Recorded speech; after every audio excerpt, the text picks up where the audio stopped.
What's up, guys? I'm making this video on the framed Rendal. Figured I'd make it because there's no others out there that I could find. I guess I'll start it off with the back wheel. Back wheel does not allow you to take a cassette. I think it's what they call a freewheel, I believe, or something like that. Yeah, you can't put a cassette on it though, I know that much. Upgrading the wheel set as I speak. But I'm going to mainly focus on the stock parts that come with the bikes. This bike's already been somewhat upgraded, so all the parts you see on here, like the pedals, the tires, the handlebars, not the handlebars, but I mean the grips, all that stuff has been upgraded. The seat, that's not stock, but everything else on the bike is stock so far. It comes with SR Suntour 100mm XC28 fork. It's a decent fork. I mean, it's entry level, but it hasn't done bad for me. I've only bottomed out one time on a jump so far. So, other than that, I converted the wheel set to tubeless. This is a stock wheel set that comes on the bike. And I converted it to tubeless no problem with just some Gorilla Tape and some tubeless valve stems and some Continental tubeless ready tires. It's running a 2.4 or a 2.3 in the back, a 2.4 in the front.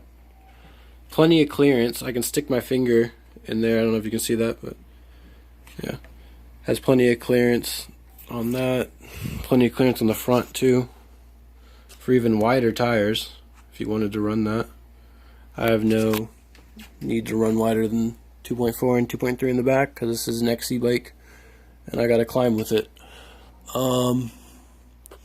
Comes with Tektro hydraulic brakes that are separated from the levers, which are really nice. They're Tektro M275s, 160mm rotor.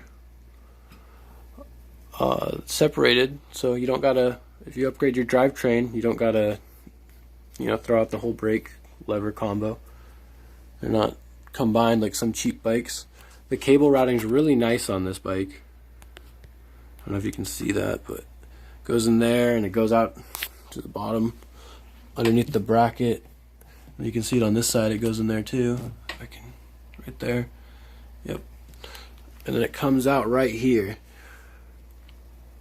underneath this, like out of the frame, underneath the bottom bracket. Sorry, it's kind of dark, but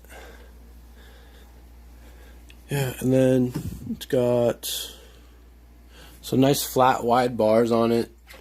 It's not tapered head tube like the spec sheet claimed, but it's whatever. It's 1/8 straight steer. I mean, for $450 you can't really expect a bike to come with a tapered head tube, I feel like. It's got some decent bars on it. I like them. They're flat, but they don't got any rise to them, but they're nice. What else about this bike can I think to tell you guys? Some basic Shimano cranks. Those are getting upgraded soon. It's got a Shimano tourney on the back, Shimano tourney derailleur. I believe this is a 3x7 or something. Yeah, I think it's a 3x7. Hasn't really given me any issues. I'm only upgrading to a box 211 drivetrain just because I felt like it. Just had some money to blow. Didn't really need to. I mean, the drivetrain's been fine for me for like all the mountain biking I've thrown at. I tackle blue trails with this bike, no problems. Other than that, yeah, I mean, it's a great bike. You can get them for $450. You can buy them from thehouse.com, or you can get them from framedbikes.com, I believe. And then, yeah, they get shipped directly to your house. You got to assemble them a little bit or pay a bike mechanic to do it, but I mean, it's really simple. But I believe you got to get it professionally assembled if you want to have the warranty. But other than that, yeah, I mean, it's been a great bike. I hope this helps you figure out everything you need about it. Other than that, peace out, I guess. Let me know if you have any more questions or need to know anything about the bike. Thanks.